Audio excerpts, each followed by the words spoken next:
கலிமா தொழுகையுடன் கவின்மிகு நோன்பிருந்து கனிவுடன் தக்காத்தை கொடுத்து நலமுடன் உடலும் பொருளும் இருந்தால் ஹஜ்ஜை முடிக்கணும் அடுத்து. நலமுடன் உடலும் பொருளும் இருந்தால் ஹஜ்ஜை முடிக்கணும் அடுத்து. தீனோரே கேளுங்கள், திருமறை வழி வாருங்கள். தீனோரே கேளுங்கள், திருமறை வழி வாருங்கள்.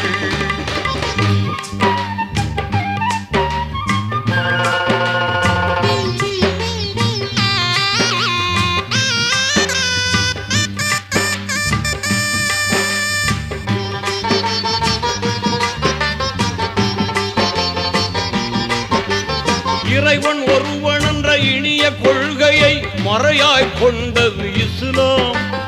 இறைவன் ஒருவன் என்ற இனிய கொள்கையை மறையாய் கொண்டது